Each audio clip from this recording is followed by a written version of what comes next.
जय हिंद दोस्तों, mission institute Prayagraj के ऑफिशियल यूट्यूब चैनल पर आप सभी का स्वागत है। एक बार सभी लोग इस सेशन के साथ में जुड़िए और अपने सभी दोस्तों के पास में इसे शेयर कर दीजिए ताकि और भी बच्चे जुड़ सकें। लास्ट क्लास में हमने शुरुआत किया था न्याय निगमन के क्वेश्चन, जिसे सिलोजिज्म कहते हैं। शॉर्ट फॉर्म में यदि आप बोलना चाहो तो उसे सिलॉग बोल सकते हो। तो हमने आपको बताया था कि उसको करने के एक से अधिक तरीके हैं। आप किस तरीके और किस अप्रोच को फॉलो करते हो आपके ऊपर डिपेंड है। तो उसके सिलसिले में हमने जो टाइप आपको पढ़ाया था वो पढ़ाया था कि जब आप 100 या 50 से किसी नंबर के साथ करते हो तो किस तरीके से डील करते हो। तो उसी क्वेश्चन को हम कंटिन्यू करते हैं और अपने अगले लेक्चर पर आते हैं, जहां हम सीखेंगे कि जो पढ़ चुके हो उसके बाद से रूल क्या होते हैं। एक बार मैं सारे रूल को रिपीट कर रहा हूं, वो सारी बातें आप ध्यान से सुनिएगा। हमने आपको पहली क्लास में बताया था, जब बात होगी भाई स्टेटमेंट की, तो स्टेटमेंट कितने टाइप्स के बनेंगे, तो आपका जवाब था कि सर 4 टाइप के बनते हैं।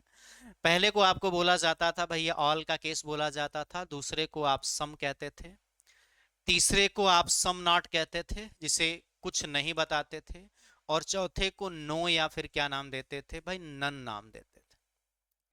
हमने ये भी बताया था कि हर एक सब्जेक्ट और ऑब्जेक्ट की जब आप बात करोगे तो एक स्टेटमेंट में आपके एक सब्जेक्ट दिखाई देगा और दूसरा क्या दिखाई देगा भाई, ऑब्जेक्ट दिखाई देगा। कर्ता और विधेय की बात हुई थी, यानी जो पहले आता है उसे हम सब्जेक्ट कहते हैं और जो बाद में शब्द आता है उसे क्या कहते हैं, ऑब्जेक्ट आते हैं। भाई जिनकी पहली क्लास है उन्हें पिछली क्लास को देखना चाहिए ताकि आपको सारी चीजें क्लियर हो सके। तो भाई आल के केस में सब्जेक्ट पर कितना रखते थे भाई, वैल्यू 100-50। सम के केस में जाते थे तो कितना रखते थे, 50-50। सम नॉट के केस में जाते थे 50-100। और नो या नन के केस में जाते तो कितनी वैल्यू रखते थे भाई, 100 रखते थे। यह तो कहानी थी आपकी स्टेटमेंट की। इसके बाद से हमने बताया था कि आपको कंक्लूजन्स के बारे में कि निष्कर्ष आपके कितने टाइप्स के हो सकते हैं। तो हमने निष्कर्ष के बारे में आपको 2 पार्ट्स में डिवाइड किया था भाई। पहली निष्कर्ष वह होती है जिसे हम डायरेक्ट निष्कर्ष कहा जाता भाई, प्रत्यक्ष निष्कर्ष। और दूसरी जो होती है वो क्या होती थी भाई, इनडायरेक्ट निष्कर्ष, कंक्लूजन, जिसे हम अप्रत्यक्ष निष्कर्ष कहते थे। तो जो आपकी डायरेक्ट होती थी उसके लिए हमें उत्तर देने के लिए सिर्फ कितने स्टेटमेंट की जरूरत होती थी भाई, एक। और डायरेक्ट वाले के लिए और इनडायरेक्ट की यदि बात करोगे तो कोई ऐसी निष्कर्ष जिसका उत्तर देने के लिए हमें एक से अधिक कथन की जरूरत हो, तो उसको हम नाम देते थे क्या भाई, तो आप कहोगे सर इनडायरेक्ट स्टेटमेंट, निष्कर्ष। अगर ये दो बातें आपको क्लियर हो गई थी तो हमने एक फिर रूल बताया था कि यदि आपसे प्रत्यक्ष निष्कर्ष दी जाए, क्वेश्चन में डायरेक्ट कंक्लूजन्स की बात की जाए जिसका उत्तर देने के लिए हमें एक कथन की जरूरत हो, तो सबसे पहला रूल हम लगाएंगे भाई पॉजिटिव, और किसका लगाएंगे भाई, नेगेटिव का। अगर कथन पॉजिटिव है तो पॉजिटिव सही होगा, नेगेटिव है तो नेगेटिव सही होगा। नेगेटिव से कभी आपका पॉजिटिव नहीं बन सकता है, और पॉजिटिव से कभी आपका क्या नहीं बन सकता है, नेगेटिव नहीं बन सकता है। इसके बाद से हमने बात की थी भाई इनकम और एक्सपेंडिचर की। इनकम और एक्सपेंडिचर में हमने समझाया था कि जब हम कथन पे किसी वैल्यू को लिखते हैं, हम जब कथन पे कुछ नंबर लिखते हैं तो उसको हम रिप्रेजेंट किससे करते हैं भाई, इनकम से। और भाई कथन पे या तो आप 100 लिख सकते हो या तो क्या लिख सकते हो भाई, 50, सब्जेक्ट और ऑब्जेक्ट की जगह पर। और हमने बताया था जब आप कंक्लूजन्स में बात करोगे तो इसको हम बोलेंगे भाई एक्सपेंस, यानी खर्चे के बारे में बात होगी।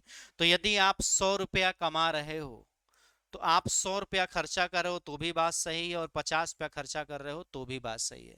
लेकिन अगर सिर्फ 50 रुपये कमा रहे हो तो 50 खर्चा कर सकते हो, लेकिन आपने जब 100 खर्चा कर दिया तो वह बात आपकी क्या हो जाएगी, गलत हो जाएगी। तो इतनी बातें यदि आपको समझ में आ गई है तो हम चलते हैं अपने अगले क्वेश्चन पर, लिखते हैं। और अगले क्वेश्चन पर हमने आपको ये भी बताया था कि किसी निष्कर्ष का उत्तर देने के लिए हमें कितने कथन की जरूरत पड़े, 2। तो उसे हम बोलेंगे अप्रत्यक्ष निष्कर्ष। और उसके रूल क्या है वो सारी बातें आप लिखिएगा, साथ साथ नोट करते चलिएगा, आंसर दीजिएगा भाई। पहला, सभी डॉक्टर छात्र, सभी डॉक्टर छात्र हैं। इसके बाद से लिखिएगा कुछ छात्र, कुछ नहीं भाई, कोई नहीं लिखिएगा,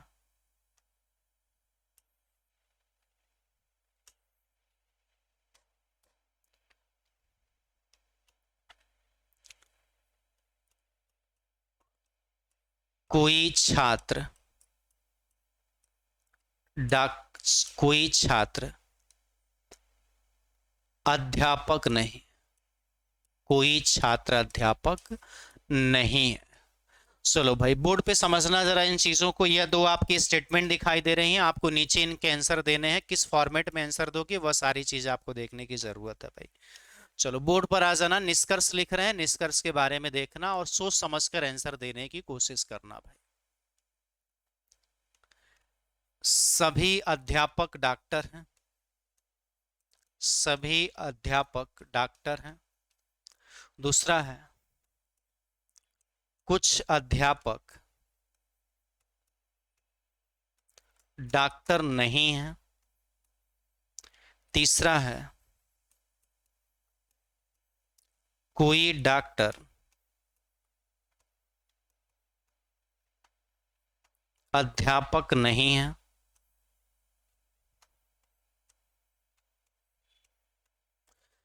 इसके बाद से लिखिएगा अगला कि कुछ डॉक्टर अध्यापक नहीं है।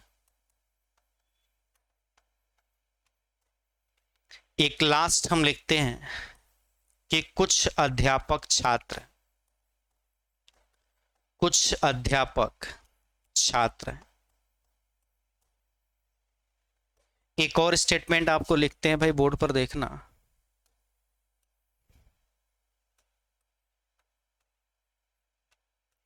सभी छात्र अध्यापक हैं।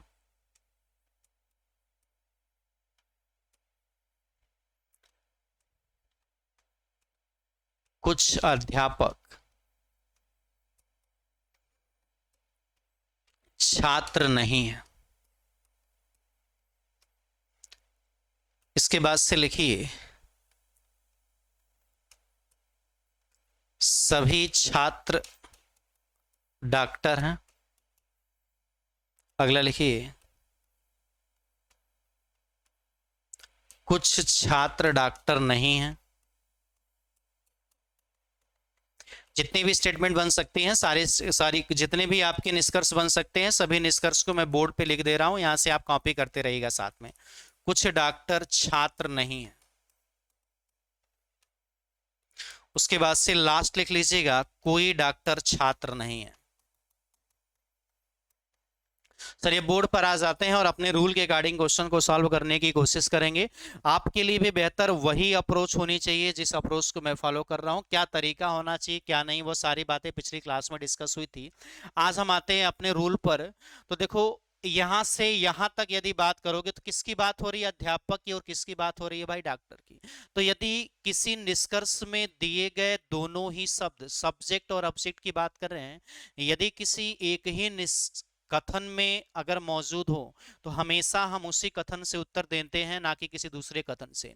लेकिन इन केस यदि जो सब्जेक्ट और ऑब्जेक्ट दिए जा रहे हैं वह आपके किसी स्टेटमेंट एक में न होकर दो में दिखाई दे तो उनको हम बोलते हैं बेटा अप्रत्यक्ष निष्कर्ष।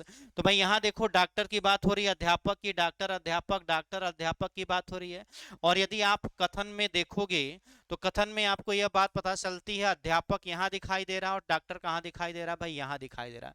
कितने कथन को मिलाकर आंसर दे सकते हो इस निष्कर्ष का? तो आपका जवाब होगा सर, इन सभी निष्कर्ष का आंसर देने के लिए यहां से यहां तक हमें कितने कथन की जरूरत पड़ने वाली है? तो आप कहोगे सर पहले कथन और किसके कथन के मिलाकर भाई? दूसरे कथन। बोर्ड पर भाई समझना पहले, उसके बाद से आंसर देने की कोशिश करना। आगे आते हो तो यहाँ अध्यापक है और यहाँ क्या दिखाई दे रहा भाई? छात्र। तो यहाँ अध्यापक दिखाई दे रहा है, यहाँ क्या दिखाई दे रहा? छात्र। यदि निष्कर्ष में सब्जेक्ट और ऑब्जेक्ट जो आ रहे हैं वह सब्जेक्ट और ऑब्जेक्ट किसी एक ही स्टेटमेंट में यदि मौजूद हो तो हमेशा हम उसी स्टेटमेंट से आंसर देते हैं। तो भाई अध्यापक और छात्र किस में मौजूद है? दूसरे में। तो इसका उत्तर देने के लिए कितने कथन की, किस कथन की जरूरत पड़ने वाली? सिर्फ दूसरे की। इस पर आगे जरा चर्चा करोगे तो यहां से लेकर अध्यापक और छात्र की बात हो रही है, इसका भी उत्तर देने के लिए हमें सिर्फ कितने कथन की जरूरत है? एक कथन। वह कथन कौन सा है भाई? दूसरा। और यहां जो आपको दिखाई दे रही है, यह छात्र और डॉक्टर की बात हो रही है, इसका उत्तर देने के लिए हमें किस कथन की जरूरत पड़ने वाली है भाई? पहला। तो जिस कथन का उत्तर देने के लिए, सॉरी, जिस निष्कर्ष का उत्तर देने के लिए हमें सिर्फ एक कथन की जरूरत होती, उसे हम बोलते हैं डायरेक्ट कंक्लूजन्स, प्रत्यक्ष निष्कर्ष।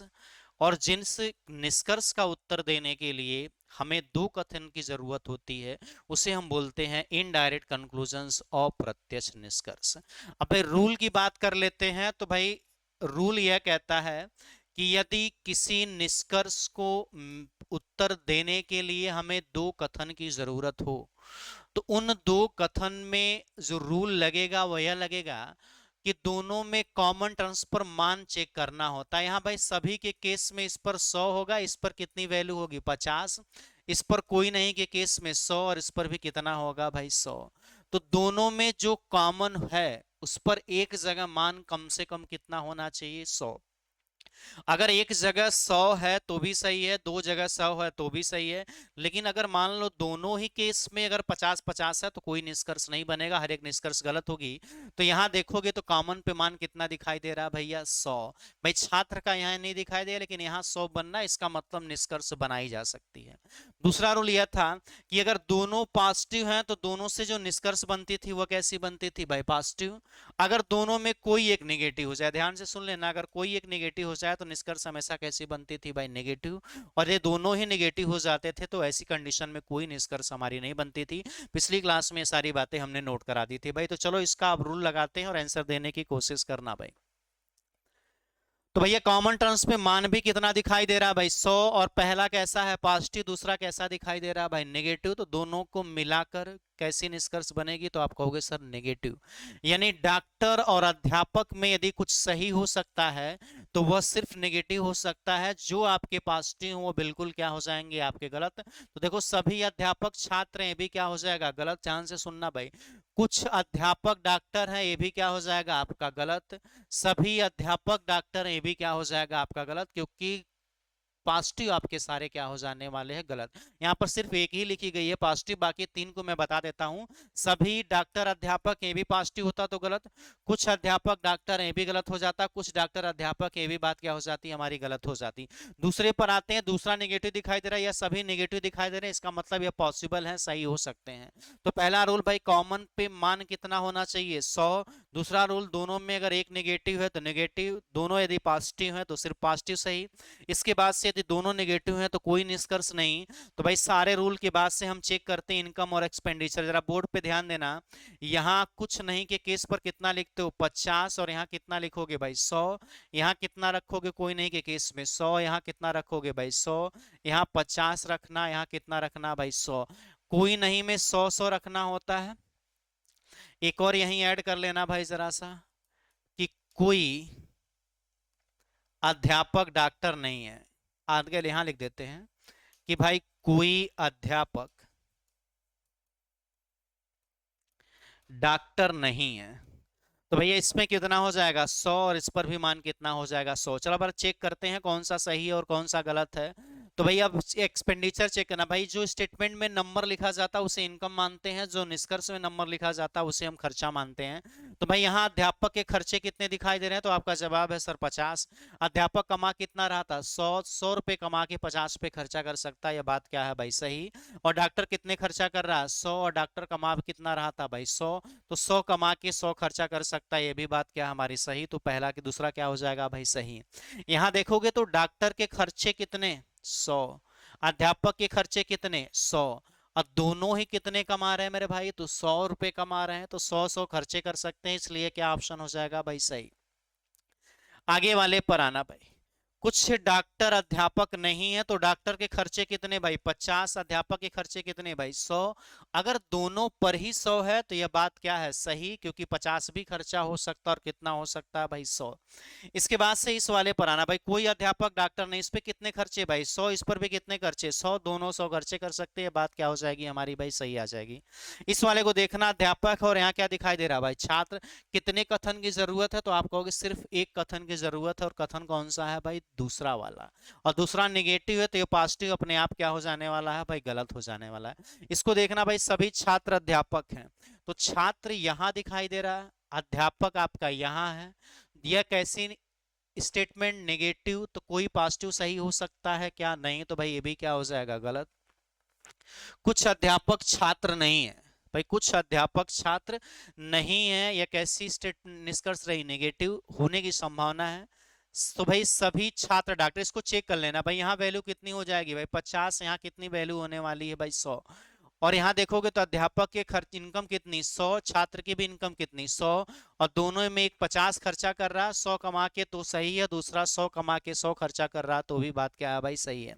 इस वाले नंबर पर आना, छात्र और किसकी बात हो रही है डॉक्टर की, और छात्र और डॉक्टर किस वाले से आंसर दे सकते हो सिर्फ पहले से, तो इसे हम बोलेंगे भाई डायरेक्ट कंक्लूजन्स, एक ही निष्कथन की जरूरत है, और यह पॉजिटिव है तो सिर्फ पॉजिटिव सही हो सकता है।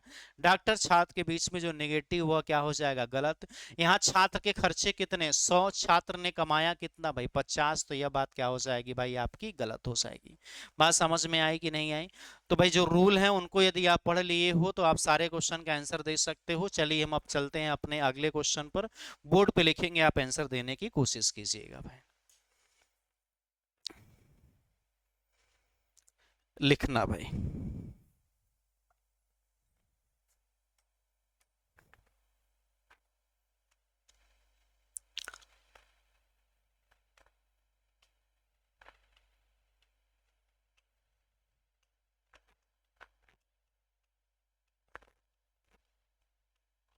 कुछ ए बी नहीं है,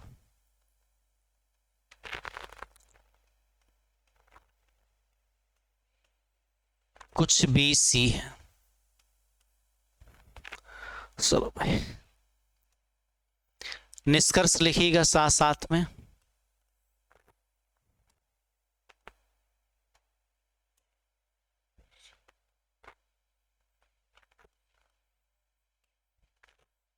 सभी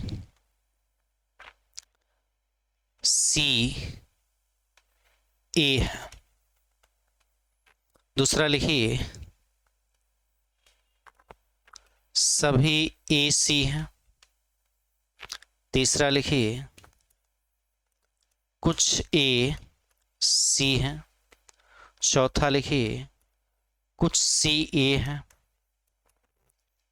इसके बाद से कुछ ए सी नहीं है, कुछ ए सी नहीं है। इसके बाद से लिखिए भाई कुछ सी ए नहीं है। इसके बाद से लिख लीजिए भाई कोई ए सी नहीं है, कोई ए सी नहीं। बोर्ड पे दिखाई दे रहा है आप सभी को। चलो अगला लिखते हैं, सभी बी ए है। सभी ए बी हैं। कुछ ए बी हैं।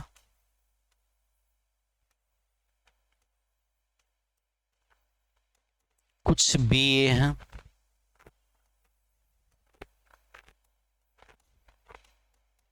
कुछ ए बी नहीं है। कुछ बी ए नहीं है।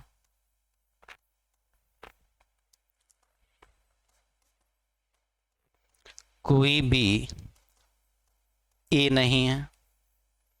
इसके बाद से लिखिए कोई ए बी नहीं है।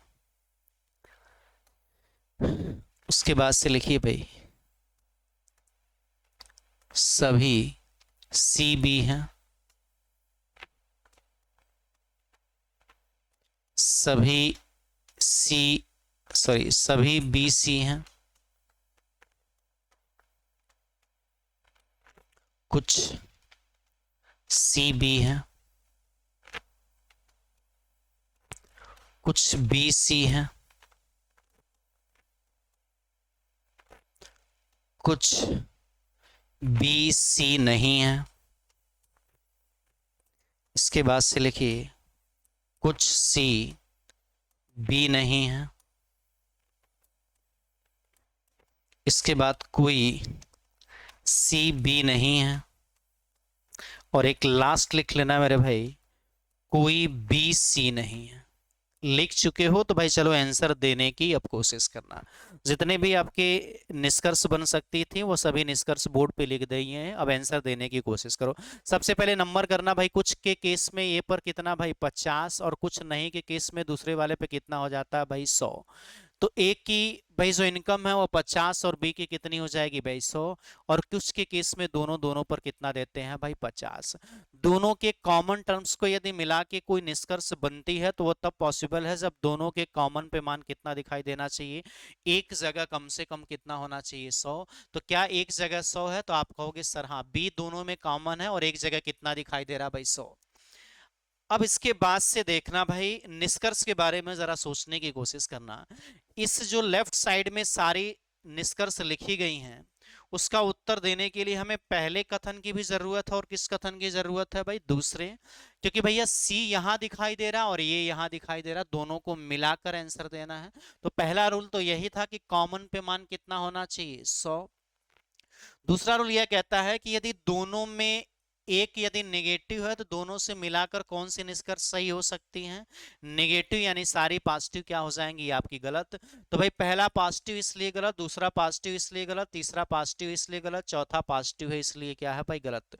दो यदि कथन में एक कोई भी यदि ऋणात्मक है और दोनों से मिलाकर कोई निष्कर्ष बन सकती है, तो अब बेटा जो बनेगी वह सिर्फ आपकी ऋणात्मक ही बन सकती है, नकारात्मक बन सकती है। आपकी सकारात्मक सारी क्या हो जाएंगी गलत हो जाएंगी। अब नेगेटिव बन सकती है तो आगे देखो सारे कुछ नेगेटिव दिखाई दे रहे हैं, एक दो तीन जो भी दिखाई दे रहे हैं। अब भाई इसमें कोशिश करना है आंसर देने की, कैसे चेक करोगे। तीसरा रूल कहता है कि अब हम इनकम चेक करेंगे और क्या चेक करेंगे एक्सपेंडिचर। पहला रूल ध्यान से सुन लेना, कॉमन पे मान कितना होना चाहिए एक जगह 100। दूसरा रूल यह है कि दोनों में यदि दो पॉजिटिव है तो पॉजिटिव, एक कोई नेगेटिव है तो नेगेटिव, दोनों नेगेटिव हैं तो कोई रिजल्ट नहीं। तीसरा इनकम और एक्सपेंडिचर चेक करना भैया। यहाँ कुछ नहीं के केस में इस पे वैल्यू कितनी हो जाएगी 50 और सी पर कितनी हो जाएगी भाई 100। जरा चेक करना, सी कमा कितना रहा था 50 और खर्चे कितना कर दिया भाई 100। यह बात तो भाई बिल्कुल गलत है, इसलिए क्या हो जाएगा यह गलत हो जाएगा। इस वाले नंबर पर आना, कुछ के केस में कितना लिखोगे 50, ए यहां कितना लिखोगे भाई 100, सी की इनकम कितनी 50, खर्चे भी के कितने हैं भाई 50, ए की इनकम भी कितनी है भाई 50 और खर्चे कितने हो गए 100, इसलिए बात क्या हो जाएगी भाई बिल्कुल आपकी क्या है भाई गलत बात है। भाई ध्यान से सुनना, सही जा रहा है भाई, कोई नहीं एसी, तो भाई यहाँ कितना हो जाएगा 100 और यहाँ कितना हो जाएगा भाई 100। तो यह बात बिल्कुल क्या है भाई गलत, क्योंकि वो कमा ही रहे हैं 50-50, तो खर्चे कहाँ से कर सकते हैं भाई 100-100। तो चीजें समझ में आई। अब भाई इस जो मिड वाले नंबर को देखोगे, इसका आंसर देने के लिए हमें किस कथन की जरूरत है, तो आपका जवाब होगा सर ए बी की बात हो रही है तो सिर्फ किस कथन की जरूरत है, तो सिर्फ पहले कथन से आएगा। यानी जो इसके लिए रूल और अप्रोच होगी वह हमारी होगी भाई डायरेक्ट निष्कर्ष वाली। तो भैया कैसा दिखाई दे रहा पॉजिटिव, तो इससे जो बनेगी वो भी कैसे बननी चाहिए पॉजिटिव, तो जितनी नेगेटिव आपकी क्या हो जाएंगी भाई गलत हो जाएंगी। समझ में आया। पहला यदि स्टेटमेंट पॉजिटिव है और उसी से निष्कर्ष बनाई जा रही है तो बेटा वह क्या हो जाएगी, पॉजिटिव सही होगी, नेगेटिव सारी क्या हो जाएंगी आपकी गलत हो जाने वाली है। तो नेगेटिव आपकी गलत हो जाएंगी। चलो भाई अब चेक कर लेना जो पॉजिटिव हो सही कौन सी होगी गलत कौन सी होगी। भाई सभी के केस पर सब्जेक्ट के ऊपर 100 और ऑब्जेक्ट के ऊपर कितना भाई 50। एक मिनट, अच्छा ए बी से पूछा गया था, एक मिनट एक मिनट भाई, ए बी से पूछा गया था, ध्यान से सुनना, एक सेकेंड एक सेकेंड, एक मिनट बोर्ड पे देखना भाई।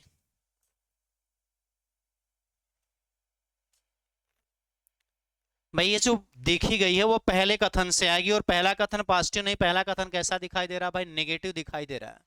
तो नेगेटिव से सिर्फ नेगेटिव बनेगा, तो भैया ये सभी पॉजिटिव क्या हो जाएंगे गलत, सही तो है भाई, सभी पॉजिटिव क्या हो जाएंगी आपकी गलत हो जाएंगी, सारे पॉजिटिव गलत हो जाएंगे। ए और बी एक नेगेटिव स्टेटमेंट में दिखाई दे रहा है तो उससे बनने वाला निष्कर्ष भी नेगेटिव हो सकता है, पॉजिटिव क्या हो जाएगा गलत। तो भाई ऊपर के सारे गलत हो जाएंगे। अब जरा इस पर बचे हुए पे खर्चे चेक कर लेना भैया। यहाँ कुछ के केस में कितना रखोगे 50 और नहीं होगा तो कितना रख दोगे भाई 100। तो भाई एक की इनकम कितनी है 50, खर्चे कितने दिखाई दे रहे हैं 50, ये बात सही है कि गलत है, तो आपका जवाब होगा सर ये बात क्या है सही है। बी के खर्चे कितने दिखाई दिए 100 और बी कमा भी कितना रहा था 100, तो पहला क्या हो जाएगा भाई सही। इसको चेक करना जरा, बी पर कितना भाई 100 50 सॉरी, और ए पर कितना हो जाएगा भाई 100। कुछ नहीं के केस में 50 100, 20 100 रुपया कमा रहा था, 50 खर्चे किया। सही बात है भाई, ए तो 50 ही कमाया था और खर्चे कितना कर दिया भाई 100, इसलिए बात क्या हो जाएगी आपकी गलत। कोई बी ए नहीं है भाई, दोनों कितने खर्चे कर रहे हैं, तो आपका जवाब होगा सर दोनों खर्चे कितने कर रहे हैं भाई 100 100। तो भाई 100 रुपए खर्चा नहीं कर सकता ए, क्योंकि ए के पास कितनी इनकम है भाई 50, तो इसलिए क्या हो जाएगा गलत। कोई नहीं के केस में दोनों के अभी भी खर्चे कितने दिखाई दे रहे हैं 100। और भैया दिक्कत यह है कि ए सिर्फ कमा कितना रहा था 50, तो 100 रुपए खर्चे आपके नहीं कर सकता। इतनी चीजें नोट कर लिए भाई। चलो इस लास्ट वाले पर चलते हैं भाई, इसको जरा देखने की कोशिश करना भाई। सभी सी बी हैं भाई, इसका आंसर देने के लिए हमें किस कथन की जरूरत पड़ने वाली है, तो आप कहोगे सिर्फ एक कथन की। और वो कथन कौन सा हो जाएगा, दूसरा। यानी ये सभी की सभी कैसी निष्कर्ष बनने वाली हैं, तो आपका जवाब होगा सर प्रत्यक्ष निष्कर्ष बनेगी, डायरेक्ट कंक्लूजन इसका नाम होगा भाई। अब पढ़ोगे तो भैया यहाँ पर कितनी वैल्यू हो जाएगी 100, इस पर कितनी हो जाएगी भाई 50। अब जरा समझ लेना दूसरा पॉजिटिव है कि नेगेटिव, तो आपका जवाब होगा सर पॉजिटिव है। और पॉजिटिव से कभी भी नेगेटिव नहीं बनाया जा सकता है, तो ये सभी की सभी क्या हो जाएंगे गलत। अब जो पॉजिटिव है उस पर हम वैल्यू चेक कर लेते हैं। तो भैया यहाँ सी की वैल्यू कितनी आ गई 100, जबकि सी के भाई खर्च इनकम ही कितनी है 50, इसलिए क्या ये गलत है। यहाँ भाई बी के खर्चे कितने हो गए 100, बी कमा कितना रहा था 50, इसलिए भी बात क्या हो जाएगी भाई गलत हो जाएगी। इसके बाद से इस रूल पर आना भाई, कुछ सी क्या है भाई बी है, दोनों के खर्चे कितने दिखाई दे रहे हैं 50 50, इसलिए बात क्या है सही। यहाँ बी सी है कुछ, तो इसमें भी खर्चे उसके कितने भाई 50 50, इसलिए भी बात क्या है भाई सही। जल्दी से इसे कॉपी कीजिए, फिर स्क्रीनशॉट लीजिए, और या तो स्क्रीनशॉट लीजिए, फिर चलते हैं भाई अपने अगले क्वेश्चन पर। कॉपी कर लिए हैं तो भाई चलते हैं अपने अगले क्वेश्चन पर। अगला क्वेश्चन देखना भाई।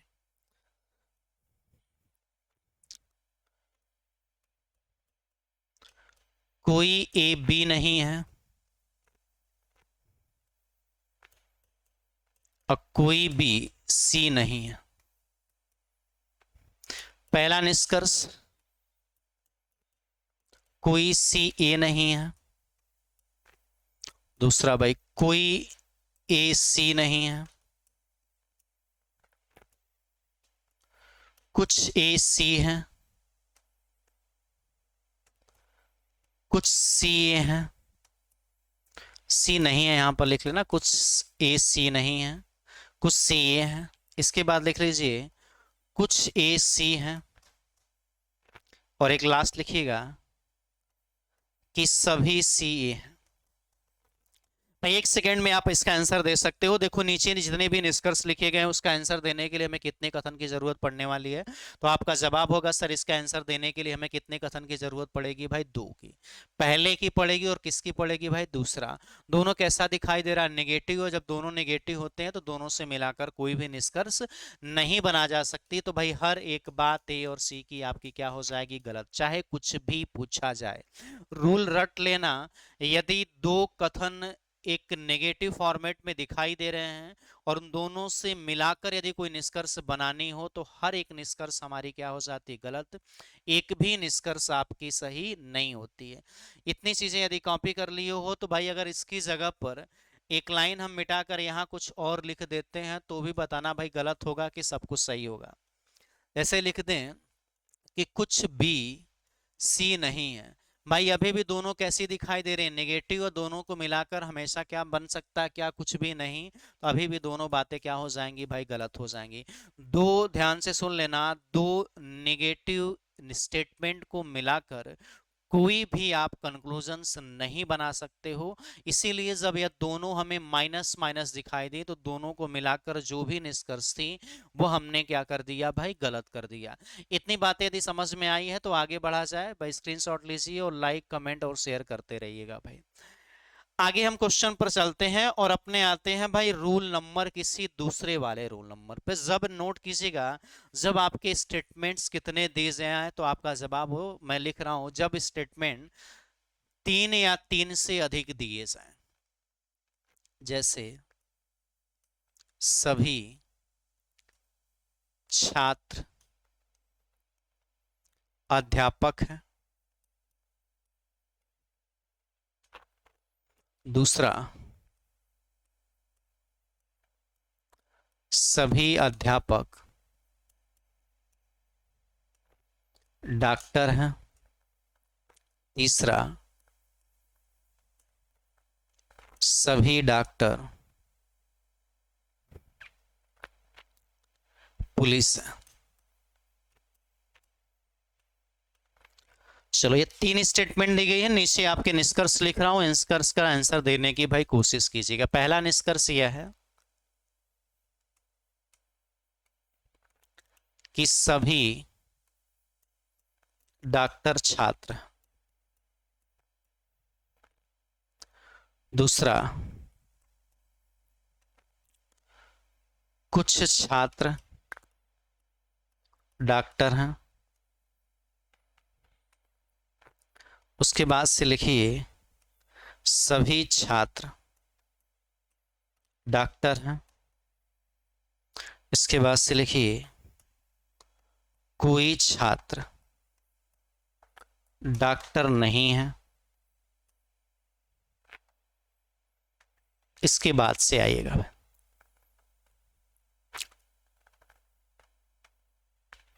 सभी छात्र पुलिस हैं। सभी छात्र पुलिस हैं। सभी पुलिस छात्र हैं।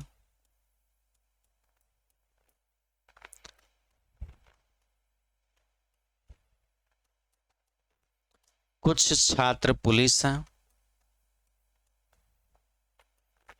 इसके बाद से लिखिएगा कुछ पुलिस छात्र हैं। अब जरा बोर्ड पर आ जाइए और आंसर देने की भाई कोशिश कीजिएगा। भाई इसको समझोगे तो यहाँ क्या दिखाई दे रहा, डॉक्टर, और यहाँ क्या दिखाई दे रहा भाई, छात्र। पहले अगर डॉक्टर और छात्र के बारे में देखोगे तो हमें किस कथन की जरूरत पड़ने वाली है, तो आपका जवाब होगा सर पहले और दूसरे में दिखाई दे रहे हैं छात्र और डॉक्टर, और दोनों में कॉमन दिखाई दे रहा, क्या दिखाई दे रहा भाई, अध्यापक। तो इन सभी का आंसर देने के लिए हमें किस कथन को मिलाने की जरूरत होगी, पहले और किसको भाई, दूसरे को। तो दो कथन को मिलाकर आंसर देने का आपको तरीका बेहतर से पता है कि दोनों में भाई चेक करते हैं हम कॉमन पे मान कितना दिखाई दे रहा है। तो भाई यहाँ कितना दिखाई दे रहा, 100, और इस पर कितना दिखाई दे रहा, 50। इस पर कितना है भाई, 100। दूसरे पर कितना दिखाई दे रहा, 50। इस पर कितना है भाई, 100, और इस पर कितना है भाई, 50। ध्यान से सुन लेना हमारी बातें। यदि दोनों के कॉमन पे मान एक जगह 100 है तो दोनों से निष्कर्ष बनाई जा सकती है। और दोनों यदि जब पॉजिटिव होंगे तो दोनों से कैसी निष्कर्ष बनेगी भाई, पॉजिटिव। अभी दो कथन से मिलाकर आंसर दे रहे हैं। तो भाई देखो यहां से नेगेटिव है तो यह क्या हो जाएगी भाई, गलत। और जब जो पॉजिटिव है उसको चेक करने के लिए क्या चेक करोगे, तो इनकम, और क्या चेक करोगे भाई, एक्सपेंडिचर। यहाँ डॉक्टर के कितने खर्चे, 100। यहाँ छात्र के कितने भाई, 50। डॉक्टर सिर्फ कितनी इनकम कर रहा था, 50। 100 रुपया खर्चा कर दिया भाई, यह बात बिल्कुल गलत है। दूसरे में आओगे तो यहाँ कितना दिखाई दे रहा, 50, और कितना दिखाई दे रहा, 50 भाई। तो दोनों खर्चे कर सकते हैं क्योंकि एक 50 कमा रहा, दूसरा कितना कमा रहा भाई, 100। यहाँ छात्र के खर्चे कितने, 100, और छात्र की इनकम भी कितनी भाई, 100। डॉक्टर के खर्चे कितने, 50, और डॉक्टर की इनकम भी कितनी, 50। तो यह बात क्या है, सही है। यह तो सारे पिछले रूल से लग रहे हैं, तो यहां तक हमें कोई दिक्कत नहीं होगी। जो दिक्कत और परेशानी थोड़ी सी आपके अकॉर्डिंग हो सकती है वो इस पॉइंट पर हो सकती है कि इन सभी का आंसर देने के लिए भाई एक छात्र है और एक क्या दिखाई दे रहा, पुलिस। तो भाई पुलिस यहां दिखाई दे रहा है, और जब छात्र के बारे में बात करोगे तो छात्र कहां दिखाई दे रहा है भाई, यहां पर। कितने कथन को मिलाने की जरूरत है, तो आपका जवाब होगा सर पहला, दूसरा, और कौन सा भाई, तीसरा। तो जब भाई 3 कथन को मिलाकर आंसर देना होता है तो क्या रूल होता है, पहले उसको सीख लेते हैं, फिर हम आते हैं अपने इस क्वेश्चन पर। और रूल भाई ध्यान से सीखिएगा, समझने की कोशिश करना, सुनिएगा। 3 कथन को मिलाकर यदि आंसर देना हो तो रूल जो है उनको लिखिएगा भाई। मान लीजिए आपने कथन भैया लिखे कौन से भाई, सुनना भाई ध्यान से। पहला कथन हो, और कथन कौन सा भाई, दूसरा, और कथन कौन सा भाई, तीसरा। समझते चलना और भाई आंसर देते चलना। अगर पहले और दूसरे से मिलाकर कोई निष्कर्ष बनती है, पहले और दूसरे से मिलाकर कोई निष्कर्ष बनती है, और बनती है या कैसे चेक करोगे, तो आपका जवाब होगा सर कॉमन पे मान कितना होना चाहिए भाई, 100 एक जगह, और दोनों नेगेटिव नहीं होने चाहिए, तो निष्कर्ष आपकी बनेगी। और उसी तरीके से फिर दूसरे और तीसरे से भी मिलाकर बनेगा। तो भैया ऐसी कंडीशन में पहले और तीसरे से भी मिलाकर आपका क्या बनता है भाई, रिजल्ट बनता है। ध्यान से सुन लेना, यदि आप पहले और दूसरे से मिलाकर कुछ रिजल्ट बनाते हो और दूसरे और तीसरे से रिजल्ट बनाते हो, तो पहले और तीसरे से भी मिलाकर आपका रिजल्ट बनाया जा सकता है। समझ में आई? इसको बोलते हैं बेटा चैन रूल। लिख लेना इसे कॉपी में और साथ साथ लिखते रहना। अब हम दूसरी बात पर आते हैं भाई। दूसरा रूल क्या कहता है भाई? तो जो दूसरा रूल है उससे लिखिएगा। मान लीजिए पहला कथन है, दूसरा कथन, और ये कौन सा कथन है भाई, तीसरा। यदि आप पहले और दूसरे से मिलाकर रिजल्ट बनाते हो, पहले और दूसरे से मिलाकर रिजल्ट बनाते हो, लेकिन जब दूसरे और तीसरे से बात आती है तो आप रिजल्ट यदि नहीं बना पाते हो, तो बेटा जब पहले और तीसरे की भी बात होगी तो आपका कोई रिजल्ट निकल कर नहीं आने वाला है। इसका मतलब यह है कि यदि पहले और दूसरे कथन को मिलाकर हम कोई निष्कर्ष बना सकते हैं और दूसरे और तीसरे को मिलाकर निष्कर्ष नहीं बना सकते हैं, तो पहले और तीसरे को भी मिलाकर कोई निष्कर्ष नहीं बनाई जा सकती है। तो भाई इसे नोट करते रहना। उसी तरीके से यदि पहला हो, दूसरा हो और क्या हो भाई, तीसरा। ध्यान से सुनना, पहले दूसरे से यदि कोई रिजल्ट न आए, पहले और दूसरे से कोई रिजल्ट न आए, दूसरे और तीसरे से रिजल्ट यदि आपका आए भी, तो भाई चैन टूट जाती है। एक भी जगह अगर ब्रेक होता है तो भाई पहले और तीसरे से आपका कोई रिजल्ट आने वाला नहीं है। बात समझ में आई? इस चीज को भी आप अपने कॉपी में नोट कर लेना। मीनिंग में समझाते चल रहा हूं, तो कहीं डाउट रहा करे तो भाई कमेंट करके आप पूछ सकते हो। अगली लाइन पर आते हैं भाई। यदि मान लो तीन कथन, एक, दो और कौन से हैं भाई, तीन। पहले और दूसरे से कोई रिजल्ट नहीं आ रहा है और कोई रिजल्ट नहीं आता, इसका मतलब यह होता है कि कॉमन टर्म्स पे या तो मान दोनों जगह 50-50 हो गई है, या तो भैया दोनों के दोनों नेगेटिव कथन हो गए हैं, इसीलिए उन दोनों को मिलाकर कोई रिजल्ट नहीं बन रहा है। तो पहले और जब तीसरे की भी बात होगी तो ऐसी कंडीशन में आपका कोई रिजल्ट बनने वाला भाई नहीं है। तो कोई रिजल्ट आपका बनने वाला नहीं है। रूल यह कहता है कि यदि तीन कथन को मिलाकर यदि हमें निष्कर्ष बनाना हो, तो अगर पहले और दूसरे से निष्कर्ष बनेगा और दूसरे तीसरे से बनेगा, तो किससे बनने वाला भाई, पहले और तीसरे से। यदि पहले दूसरे से रिजल्ट आया, दूसरे तीसरे से रिजल्ट नहीं आया, तो मतलब चेन आपकी ब्रेक हो चुकी है और भैया तो फिर पहले और तीसरे से भी रिजल्ट नहीं आएगा। अगर पहले दूसरे से रिजल्ट नहीं आया, दूसरे तीसरे से आ भी जाए, तो पहले और तीसरे को मिलाकर कोई रिजल्ट आपका नहीं बनाया जा सकता है। इनके अलावा जब दोनों से ही मिलाकर कोई रिजल्ट नहीं बनेगा, तो दूसरे और तीसरे, पहले और तीसरे से भी कोई रिजल्ट नहीं बनेगा। तीन की श्रृंखला में चैन रूल बनना चाहिए। पहला व्यक्ति यदि दूसरे को जानेगा और दूसरा व्यक्ति तीसरे को जानेगा, तो तीसरा व्यक्ति किसको जान जाएगा भाई, पहले को।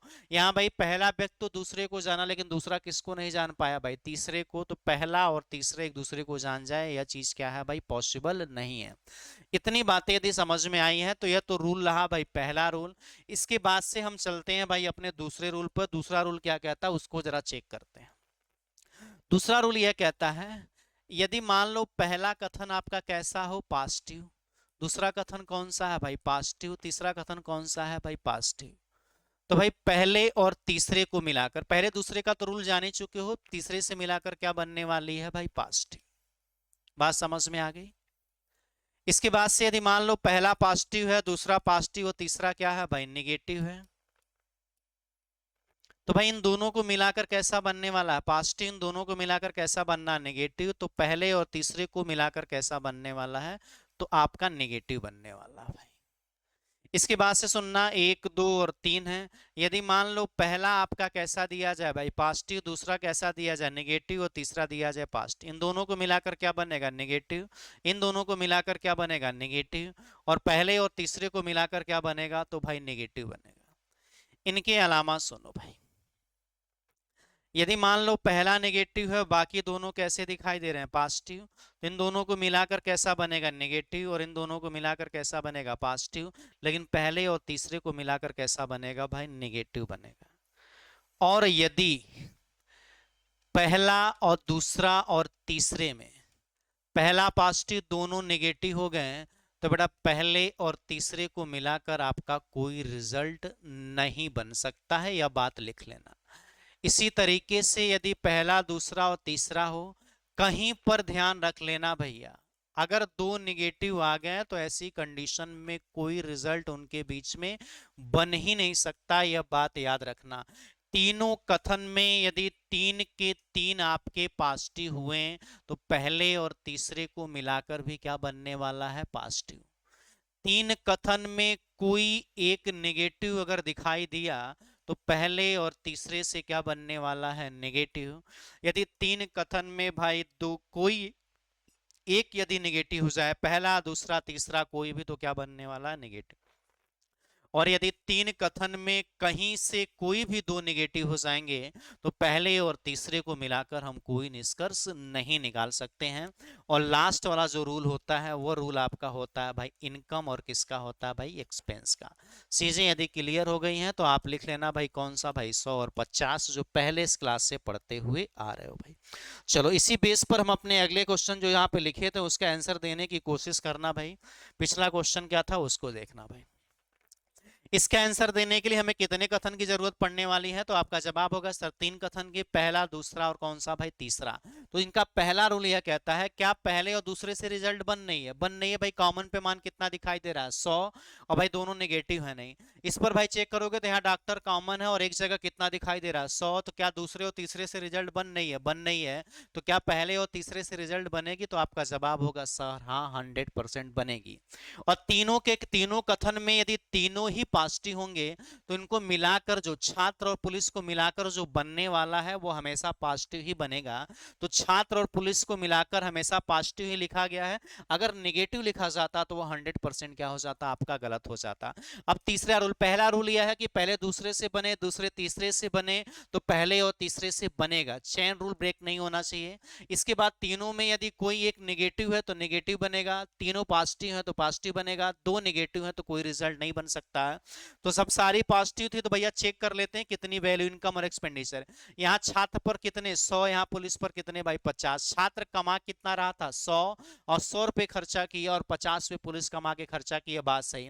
लेकिन यहाँ देखो पुलिस के खर्चे कितने हो गए 100, पुलिस की इनकम कितनी थी भाई 50, तो यह बात क्या हो गई, गलत। इसमें चेक करोगे दोनों के भाई खर्चे कितने दिखाई दे रहे हैं 50 50, तो यह बात क्या हो जाएगी, सही।